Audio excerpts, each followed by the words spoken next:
नमस्कार, मी गिरिजा तुम्हा सगळ्यांचं मनपूर्वक स्वागत करते आपल्या जिव्हाळ्याच्या कार्यक्रमात, ज्याचं नाव आहे स्पर्श वात्सल्याचा. Special partner Jagannath Gangaram Pednekar jewellers. बऱ्याच कुटुंबांमध्ये बाळाच्या जन्माआधीच त्याचं नाव ठरवलं जातं. कधी कधी काही कुटुंबांमध्ये बाळाच्या जन्मानंतर हे नाव शोधलं जातं. पण घरातल्या प्रत्येक मेंबरकडे नावासाठी एक खास सजेशन असतं. मग अशा वेळेत या प्रक्रियेला वेळ लागतो आणि बाळाचं नाव खूप उशिरा ठेवलं जातं. या मधल्या वेळेत त्याला वेगवेगळी नावं मिळतात आणि बऱ्याचदा हीच नावं सगळ्यांच्या लक्षात राहतात. आज आपण आलो आहोत आळंदी देवाची परिसरातल्या पाटील कुटुंबियांना भेटायला, जिथे फायनली बाळाचं नाव ठरलं आहे आणि ते आहे योषित. चला भेटूया योषितला आणि पाटील कुटुंबियांना. स्पर्श सुखाचा बालपणाचा अनुभवच नाता, स्पर्श वात्सल्याचा, स्पर्श वात्सल्याचा, स्पर्श वात्सल्याचा.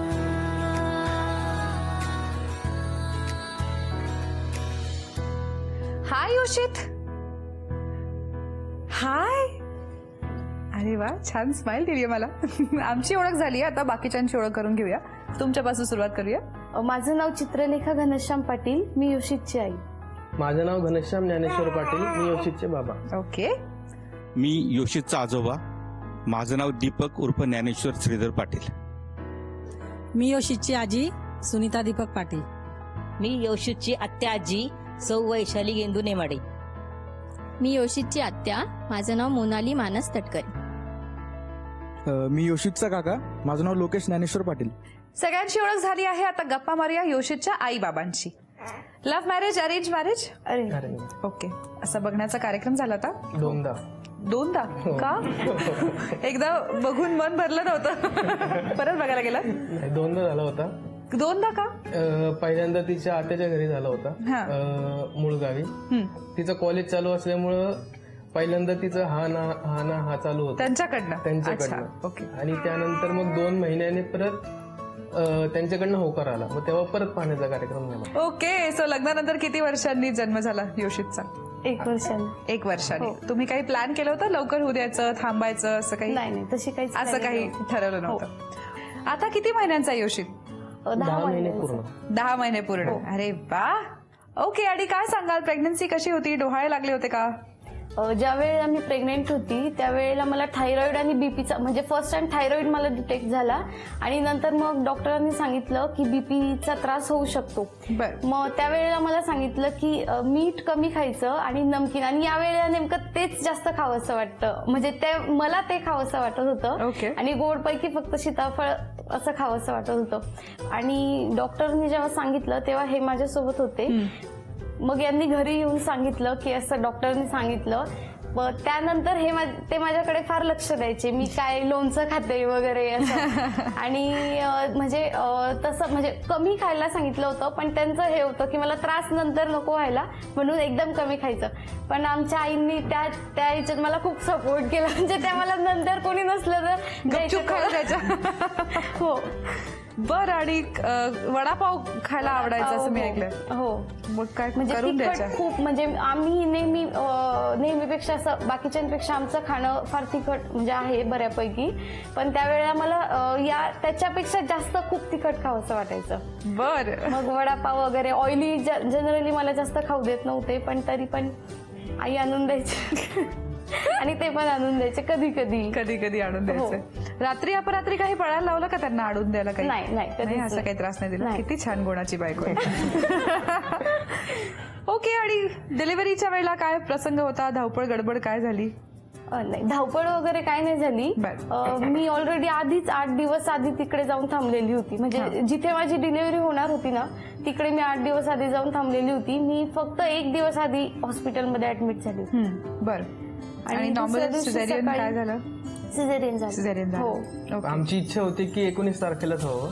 19 तारखेला? 19 तारखेला, कारण आमचा साखरपुडा 19 तारखेला झाला होता, लग्न 19 तारखेला झालं होतं, मूल पण 19 तारखेलाच हवं ही इच्छा होती. पण 19 तारखेला जमलं नाही म्हणून ते 21 तारखेला मग डॉक्टरांनी शेवटी सिझर केलं. 21 तारखेला केलं. नॉर्मल झालं. पण छान तारीख आहे, त्याच्यामुळे काहीच प्रॉब्लेम नाही. ओके. आणि पहिल्यांदा बाळाला हातात धरल्यावर कसं वाटलं? खूप छान वाटलं. छान वाटलं. हो. आणि तुम्हाला बाबा? खूप खूप छान वाटलं मला. छान वाटलं. जबाबदारीची जाणीव झाली का जरा? जबाबदारीची जाणीव झाली. झाली? असं हसत हसत म्हणताय, वाटत नाही जाणीव झालेली. नाव फारच इंटरेस्टिंग आहे योशितचं. काय गोष्ट आहे याच्या मागची? नाही, योशित हे नाव त्याच्या आईने ठरवलंय. ओके. माझी इच्छा होती की योम नाव ठेवावं त्याचं. योम. हा, योम. बरं. कारण योम मध्ये थोडे जास्त व्हायब्रेशन्स आहेत आणि मी आत्ता पण सांगतो, जे त्याला योम हाक मारतील त्याला अटॅक कधीच नाही येणार म्हणून. हे पण मी सांगतो लोकांना. मग आता काय करायचं? तुमच्या मिसेसना तर योशित म्हणावंसं वाटतंय. नाही, त्यांना ती अटॅक येवाचं वाटतं तुम्हाला? नाही, ती पण हळूहळू योम मध्ये. अच्छा, असं. पण आता योशित योशित फक्त नाव ठरवलंय ना? कागदावरतीच हो, फायनल. हो, ओके. पण ते आणि कागदावरतीच राहील. कागदावरती राहील. सगळे त्याला योम म्हणते. मग घरात सगळे वेगवेगळ्या नावाने हाक मारतात? हो. कारण ते 6 महिने नाव नव्हतं ठेवलं होतं. 6 महिने नाव नव्हतं. हो. मग काय काय नावं आहेत आता योशितची? योकोहामा. यो यो यो. जेव्हा नाव नव्हतं तेव्हा योयो हनी सिंगच म्हणायचे. त्याला यो असं काही अक्षर आलं होतं का? हो, यो जन्माक्षर आलं होतं. जन्माक्षर आलं होतं. बरं, त्यामुळे योयो हनी सिंग अर्थातच म्हटलंच असेल त्याला बऱ्याच लोकांनी. आळंदीतला योयो हनी सिंग मी पहिल्यांदा पाहते. काय स्वप्न पाहिली आहेत योशितसाठी? पुढे तरी काय करावं असं वाटतं? तसं म्हणजे तो मोठा झाल्यावर त्याचा जो विचार असेल अर्थात. पण तुमची स्वप्न काय? पण मला असं वाटतं त्यांनी ऍक्टिंग मध्ये करिअर करावं किंवा सिंगर, ही माझी खूप इच्छा आहे. त्यांनी ते ऍक्टिंग करायला. किंवा सिंगिंग करावं. ओके. आणि बाबांना काय वाटतं? नाही, माझी इच्छा आहे त्याला जे व्हायचं ते त्यांनी व्हावं. त्याला ते व्हायचं ते त्यांनी व्हावं. ओके. आता तरी ऍक्टिंग आणि सिंगिंगच्या माझ्या मते तरी त्याला महत्व नाहीये, ऍक्टिंग आणि सिंगिंगला. त्यामुळे मी त्याला एका ऍक्ट्रेस समोर हे बोलतायत ते. काय करायचं यांचं? आम्ही जे करतो त्याला महत्व नाही असं म्हणणं आहे त्यांचं. त्याला तुम्ही सिव्हिल इंजिनियर आहात ना? हो. घरं बांधता ना? तुमची घरं विकत करून घेतं. काय हो, ऍक्टिंग सिंगिंगला महत्व नाहीये? काय तुमचं म्हणणं? नाही, तिच्यामध्ये ठराविक लोकच टिकतात, चालतात, त्यामुळे म्हणतो. अहो, पण मग ते असं ट्राय तर करून बघावं लागतं ना, नाही तर कसं कळणार टिकणार की नाही? नाही, पण आय थिंक त्यांनी ऍक्टिंग आणि सिंगिंग अटेम्प्ट करावं. आणि यू नेव्हर नो, एक छान मोठा ऍक्टर किंवा सिंगर जन्माला येईल तुमच्या घरात आणि नाव करेल तुमचं. हो की नाही? तेव्हा तुम्ही जरा विश्वास दाखवा की त्याच्यावर. तेव्हा तुम्ही फक्त त्यांची आई किंवा आजी म्हणून काम करा त्यांच्यावर. ठीक आहे, चालेल, प्रॉमिस. पण तुम्ही त्याला ऍक्टर करा तर. हो, नक्की. हा. हो. मग आता काही जरा मार्क्स वाढलेत का ऍक्टिंग सिंगिंगचे? हो. तुमच्या लेखी? हो. वदवून घेतल्यावरती काय बोलणार बिचारे? ओके, आता काही मजेदार प्रश्न विचारते मी तुम्हाला. प्रश्न कुठला असेल हे तुम्ही ठरवणार आहात. एक कुठलं तरी निवडा. 1, 2, 3 कुठलं निवडताय? इथलं. 2 नंबर. योशितला इंग्रजी माध्यमात शिकवायचं आहे का मराठी? इंग्रजी माध्यमात. मग त्याचा इंग्लिशचा अभ्यास कोण घेणार? त्याची आई. आई घेणार. आणि आजोबा पण घेणार. आजोबा पण घेणार. बाबा कुठला अभ्यास घेणार? मराठी, इंग्रजी का गणित? गणित घेणार. गणित. मला 21चा पाढा म्हणून दाखवा. 21 1 21 21 2 42 21 1 63 21 चौक 84 21 5 105.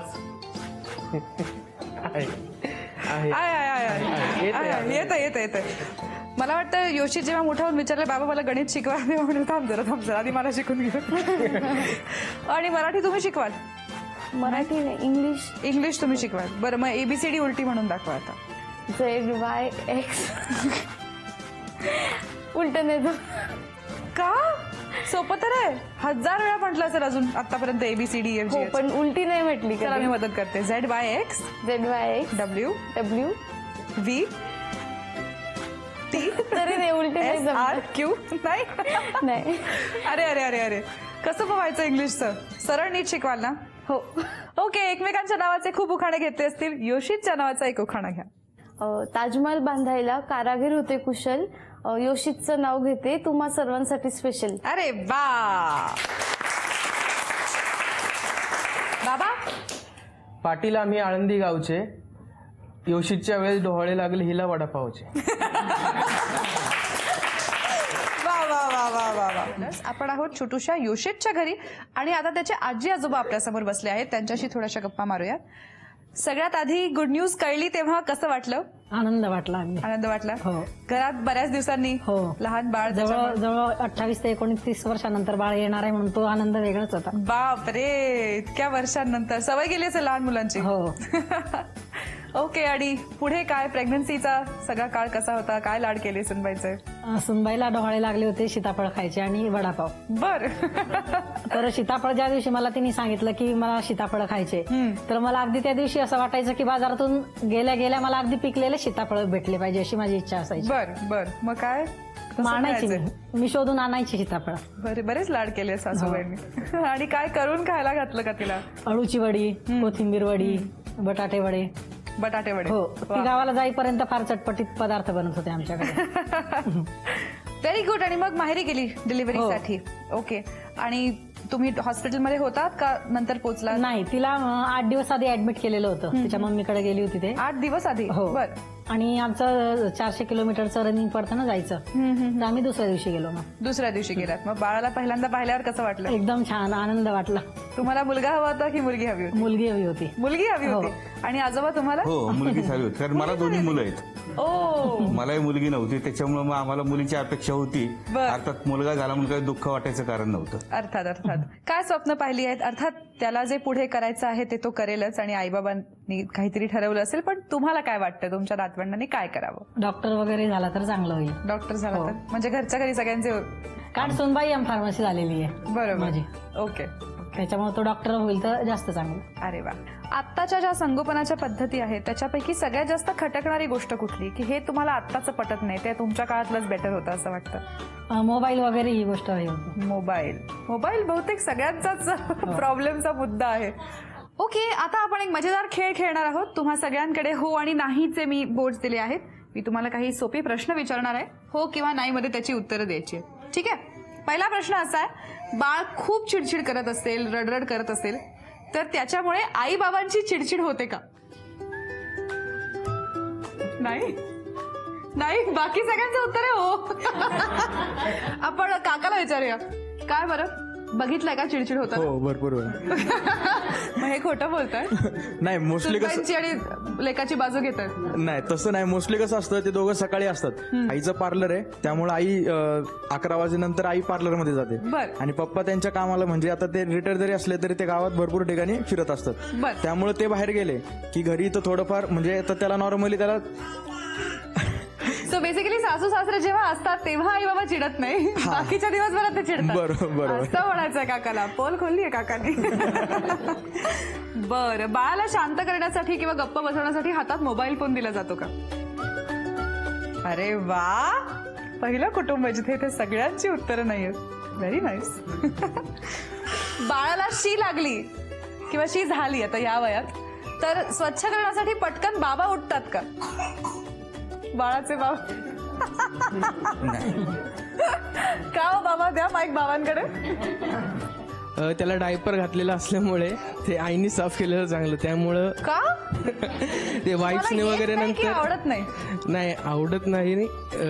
कारण ते वाईप्सने वगैरे पुसावं लागतं, मग त्यामुळे काय, मग तुम्हाला पण करता येतं. त्या पण नव्यानेच शिकल्या, त्यांना आधी मुलं नाही, करत होती काही. सुरुवातीपासून तेच करते, मग त्यामुळे आता तुम्ही पण सुरुवात करा, हो की नाही वाईफ? नाही, आता हो ना? मोठा झाला ते की बघा, ती करेल बघा हो थोडंसं. म्हणते. पुढच्या वेळेपासून सुरुवात करा आता. नक्की. तुमचं पण आहे ना मूल, मग शी कशी नाही काढायची?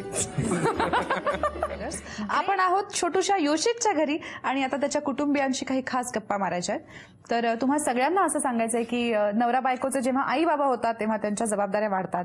अर्थात ते त्यांच्या परीने संगोपन छान करत असतात, पण काही गोष्टी राहून जातात, काही गोष्टी चुकतात, काही गोष्टी खूप छान होतात. या गोष्टी आपण जनरली बोलून दाखवत नाही आई बाबांना, पण ही संधी आम्ही तुम्हाला देतोय. तुमच्या मनातलं योशितच्या आई बाबांना जे काही सांगायचं असेल ते तुम्ही सांगू शकता. तक्रार असेल तर ती करू शकता, सूचना असेल, उपदेश असेल तर तेही चालेल. कौतुक करायचं असल्यास ते अगदीच वेलकम आहे. योशितच्या आईबाबांनी मात्र ह्या अशा स्माइलीज मधून तुम्हाला प्रतिक्रिया द्यायच्या आहेत. ठीक आहे, तर ह्या तुमच्या प्रतिक्रिया घ्या. आणि या माध्यमाला आम्ही म्हणतो किती सांगायचंय मला, तर या माध्यमातून तुम्हाला काय सांगायचंय? कोण सुरुवात करताय? कधी बाहेर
अर्थात तुमच्याही मनात एकमेकांविषयी अपेक्षा असतीलच. तर स्पेशली योशितच्या साक्षीने आजपासून काय बदल करणार आहात स्वतःत? हात धरून करा बरं प्रॉमिस एकमेकांना. योशितसाठी दिला जाणारा जो कमीत कमी वेळ आहे तो मी जास्तीत जास्त वाढवेल व तुमच्या दोघांना भविष्यात सुखी ठेवेल, आनंदी ठेवेल, हे प्रॉमिस करतो मी. ओके, आई काय प्रॉमिस कराल? मी तुम्हाला प्रॉमिस करते की मी योशितची सर्व कामं वेळच्या वेळी पूर्ण करेन आणि माझ्याबद्दल ज्या काही अपेक्षा आहेत तुमच्या मनात त्या सगळ्या मी पूर्ण करेन. ओके. योशितच्या साक्षीने त्याच्या आईबाबांनी एकमेकांना प्रॉमिस केलं आहे. आता त्यांच्याबरोबर एक मस्त खेळ खेळूया. तर खेळ असा आहे की इथे तुमच्या समोर काही रंगीत पेट्या ठेवल्या आहेत. त्या पेट्यांना कुलपं आहेत आणि त्या कुलपांच्या किल्ल्या माझ्या हातात आहेत. त्याचबरोबर ह्या बोलमध्ये मण्यांबरोबर काही खोट्या सेम दिसणाऱ्या किल्ल्या आहेत. मी ह्या किल्ल्या ह्या वाडग्यात सगळीकडे मिक्स करणार आहे आणि मग हे आईला देणार आहे. आईनी त्यातली योग्य ती किल्ली निवडायची आहे, बाबांना द्यायची आहे, बाबांनी ती ट्राय करायची आहे आणि जास्तीत जास्त पेट्या उघडण्याचा प्रयत्न करायचा आहे. पेटीच्या आत काही गोष्टी आहेत त्या उघडल्यानंतर वर काढून ठेवायच्या आहेत. 2 मिनिटांच्या आत तुम्हाला कमीत कमी 3 पेट्या उघडायच्या आहेत. जर तसं तुम्ही करू शकलात तर तुम्ही योशितसाठी जिंकणार आहात झी युवातर्फे मानाचा चांदीचा बाळकृष्ण. सो मी ह्या किल्ल्या मिक्स करते.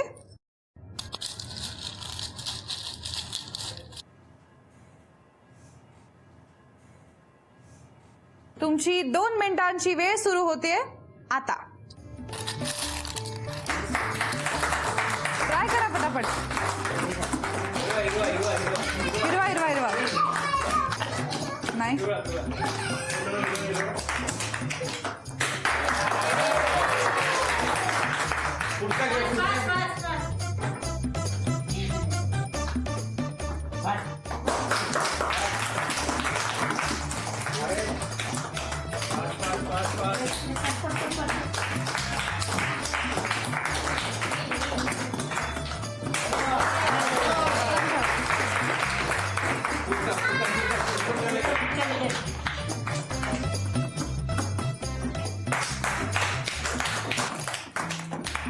शेवटचे 30 सेकंद उरले.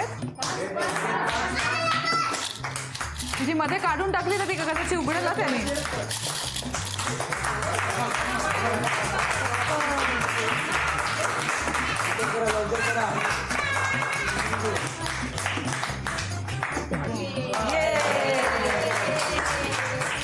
ओके. प्रत्येक पेटीमधनं एक इंटरेस्टिंग गोष्ट बाहेर निघाली आहे. तुम्ही बघत असाल हे सगळे करिअर ऑप्शन्स आहेत. बघूया योशित काय निवडतो. त्याला समोर ठेवा बरं इथे. बघूया काय काय घेतो तो. अरे वा. फक्त आता कॅमेरा समोर असेल का कॅमेराच्या मागे हे आपण बघूया. आईची इच्छा पूर्ण होताना दिसते. बाबा काय वाटतंय? क्या बात आहे. पण तुम्ही 3 बॉक्सेस उघडले आहेत त्यामुळे तुम्ही जिंकला आहात. अभिनंदन. योशितसाठी तुम्ही जिंकला आहात झी युवातर्फे हा मानाचा चांदीचा बाळकृष्ण.